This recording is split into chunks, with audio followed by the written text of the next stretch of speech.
జయ గురుదేవ దత్త. దిగంబర దిగంబర శ్రీపాదవల్లభ దిగంబర దిగంబర దిగంబర అవధూత చింతన దిగంబర యూట్యూబ్ ప్రేక్షకులందరికీ జయ గురుదేవ దత్త. ఈరోజు మనం చేసే వీడియో,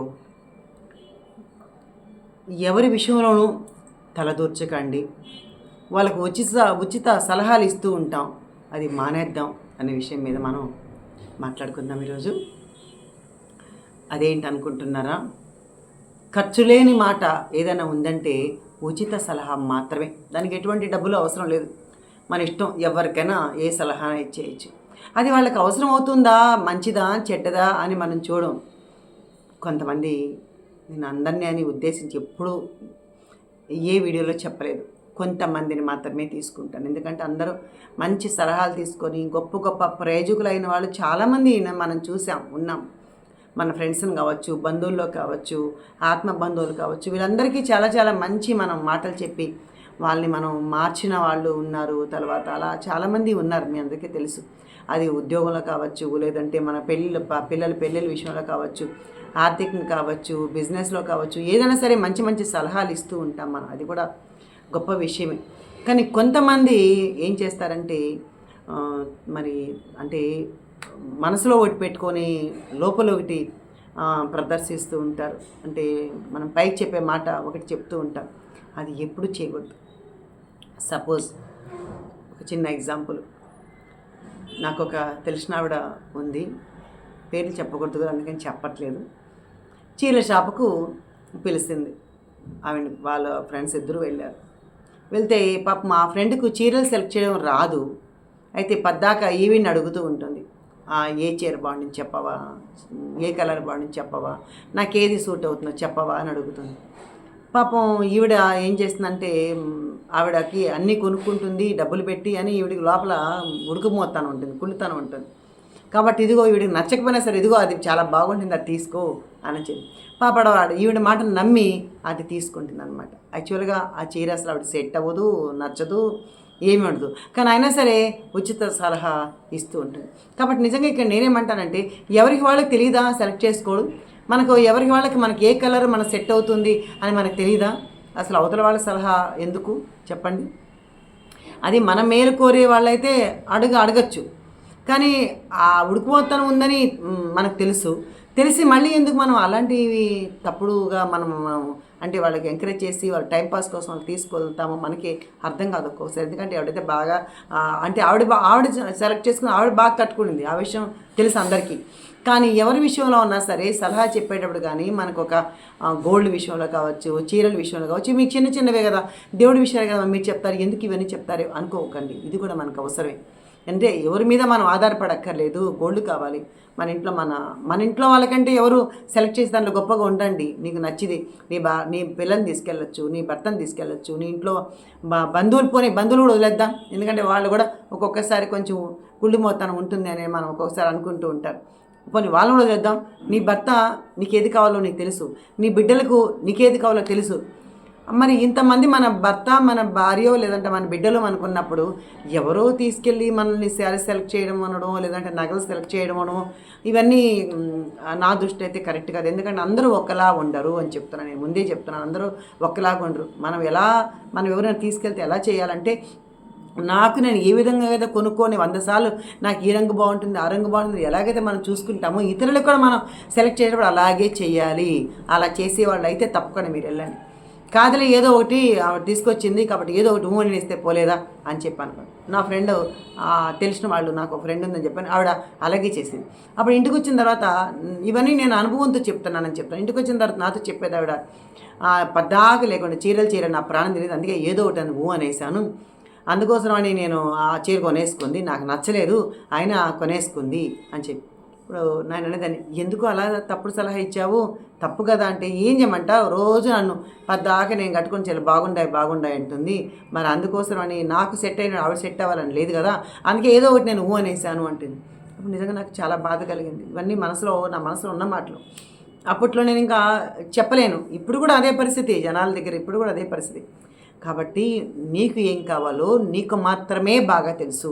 నేను అన్నాను, నాకేం కావాలో, పింక్ ఇష్టమా, బ్లాక్ ఇష్టమా, రెడ్ ఇష్టమా, నీకు ఏది ఇష్టమో అదే మనకు తెలుసు కాబట్టి మనమే సెలెక్ట్ చేసుకోవాలి తప్ప మనం ఎవరినో తీసుకెళ్ళి అలాగే పెళ్ళిళ్ళ చీరలు కూడా అంతే, పాపం పట్టు చీరలు కూడా అంతే, నువ్వు వస్తే బాగా సెలెక్ట్ చేస్తావు అని చెప్పి తీసుకెళ్తారు, కానీ అసలు నచ్చవు. నీ మనసుకి ఒక్కొక్కరికి ఒక్కొక్క కలర్స్ కావచ్చు, డిజైన్ కావచ్చు, అందరి కోసం అన్ని డిజైన్లు కాదు కదండి. అంటే ఆ డిజైన్ వేసేవాడు కూడా అందరిని ఉద్దేశించి చేస్తారు తప్ప మన కోసమే, ఒక్కరి కోసమే చేయడం అనమాట. నీకు ఒక డిజైన్ నచ్చితే నా ఇంకో డిజైన్ నచ్చితే అందుకోసమని అందరి మనసులు వారికి తెలుసు కాబట్టి లేడీస్ ఇలా ఉంటే ఇలా అంటే కొంతమంది గళ్ళు ఇష్టపడతారు, కొంతమంది ప్లెయిన్ ఇష్టపడతారు, కొంతమంది డిజైన్ ఇష్టపడతారు, కొంతమంది డిజైనర్ పీస్లు ఇష్టపడతారు, ఇలా రకరకాలు ఉంటాయన్నమాట. నాకే చాలా కలర్స్ నాకు నచ్చవన్నమాట. నాకు ఎప్పటికీ నా వీడియోలు చూసే ఉంటారు మీరు, నాకు ఎప్పుడు pink and black and yellow, తర్వాత వచ్చి కొంచెం పింక్లోనే ఎక్కువ ఇష్టపడతాను అనమాట. ఎప్పుడు ఏ శారీస్ అన్నా పింక్ అంటాను అనమాట. నేను ఎవరికైనా కొంటానన్నా కూడా మా పిల్లలకి పింక్, అమ్మ నీకు పింక్ తప్ప ఇంకేం దొరకదా అని జోకులు వేస్తారు. అంటే నా మనసుకి పింకే ఇష్టం, అలాగే బ్లాకే ఇష్టం, అలాగే కొన్ని కలర్సే మనకు ఇష్టం అనమాట. అలా నాకేం కావాలో నాకు తెలుసు కదా, కాబట్టి నేను ఇంకెవరినో తీసుకెళ్ళి టైంపాస్ చేయను అక్కర్లేదనమాట. కాబట్టి మనం మనలాగే బతకాలి. ఎవరి కోసం పద్దాగా మన పక్కన వాళ్ళకు నచ్చిందని మనం కొనుక్కోకూడదు. మనకు నచ్చితేనే, నీ మనసుకు అది ఇష్టమైతేనే నువ్వు అక్కడ కొనుక్కోవాలి. అలాగే షాపు కూడా ఇంకొకరిని తీసుకెళ్తాం, అప్పుడు కూడా మనం ఏం చేస్తామంటే తన సలహా ప్రకారమే కొందామని వెళ్తాము. కానీ అక్కడ మనం ఎంత మంచి పని చేస్తామంటే వాళ్ళు ఎంత చెప్పినా తీసుకో, ఇది బాగుంది తీసుకో అన్నా కూడా మనం లేదు నాకు నచ్చలా అని చెప్పి చక్కగా మనకు నచ్చిన కలర్ సెలెక్ట్ చేసుకుంటాం. అది గ్రేట్. అంటే మనకి ఏమి నచ్చిందో మనకు తెలుసు, వాళ్ళని తోడుగా తీసుకెళ్ళండి, పర్వాలేదు. అంతే తప్ప నీ మనసుకి ఏది నచ్చితే, నీ మనసుకి ఎలా చెప్తే అలాగే. అంటే మన మనసుకు మించింది ఎవరు ఎటువంటి ఫ్రెండ్ కాదండి. ముందు మనకు పెద్ద ఫ్రెండ్ ఏదన్నా ఉందంటే అది మన మనస్సాక్షి మాత్రం. అంటే మన మనసు మాత్రమే చెప్పొద్ది, నీకు ఇది బాగుంది, నువ్వు ఇది చేయగలవు అని చెప్పి ఇది చేస్తాం. సరే, ఇంకొక చీరల గురించి అయిపోయింది, నగల గురించి అయిపోయింది కదా. ఇంకా కొంతమంది ఏం చేస్తారంటే చాలామంది డిసెంకరేజ్ చేస్తూ ఉంటారండి. ఏ పని చేయు డిసెంకరేజ్ చేస్తారు, పాటలు పాడతారు, బాగాలేదు అంటే గొంతు కొంచెం అలా అయిపోయింది, లేదంటే ఇంకొంచెం ఆ పాటని ఇలా పాడింటే బాగుండేది, డిసెంకరేజ్ అక్కడ. తర్వాత అలాగే పారాయణం చెయ్యి, గుడికి వెళ్ళు, ఏది చెయ్యి, ప్రతిదీ చెయ్యి, నెగిటివ్ మాట్లాడుతూ ఉంటారు. మన బంధువుల నుంచి స్టార్ట్ అవుతారు అనుకోండి. ముందు అసలు అందరూ కాదు, కొంతమంది ఏం చెప్తున్నాను మళ్ళీ మీరు స్టార్ట్ అయ్యి అక్కడి నుంచి మనకి ఫ్రెండ్స్ ద్వారా కూడా ఇలాంటివి జరుగుతూ ఉంటాయి. కానీ ఎక్కువ ఎంకరేజ్మెంట్ ఉండాలండి. నాకు ఎందుకు బాధ అనిపిస్తుందంటే ఎంకరేజ్ చేయండి.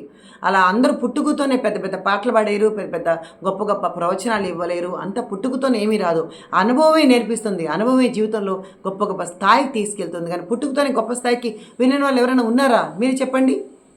కాబట్టి మనం ఏం చేయాలంటే, మనం ఏం చేయాలో మన ఇంట్లో వాళ్ళు మనకు ఎంకరేజ్మెంట్ ఇవ్వాలి. నేను ఈరోజు నాకేమీ రాందని 2 మాటలు చెప్తున్నాను అంటే మా గురువు, నాకు భర్త, నా పిల్లలు అని మీకు ఎన్నోసార్లు చెప్పాను. నా పిల్లలు గొప్పగా ఎంకరేజ్ చేస్తారమ్మా, నువ్వు చేయగలుగుతావు, నువ్వు చేస్తావు అంటారు. అలాగే నా భర్త, నువ్వు చేస్తావు, నువ్వు వెళ్తావు సత్సంగం చెప్తావు అని ఇలా నాకు ఎంకరేజ్ చేస్తారు.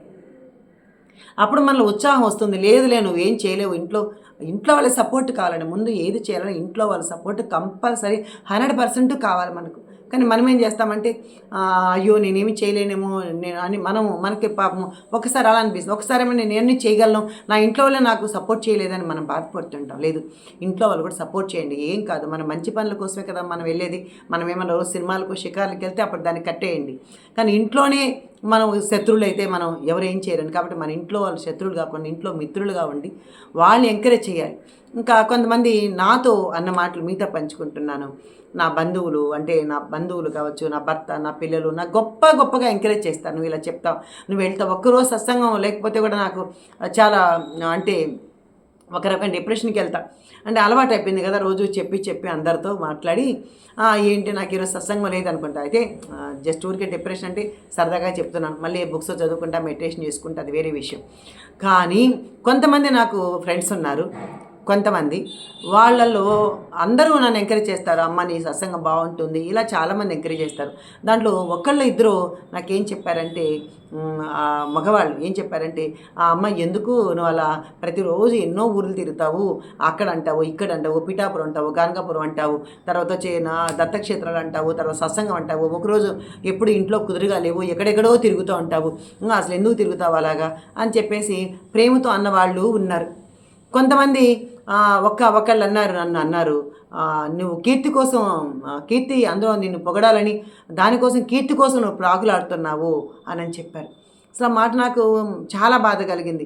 కీర్తి కోసం ప్రాకులాడేది మనం ఏమైనా డబ్బులు తెచ్చుకొని, లేదంటే ఓ అనేసి ఓ శాల్వాలు కప్పించేసుకుని కిరీటాలు పెట్టుకుంటే నిజంగా మనం అలాంటి అన్న అర్థం ఉంది.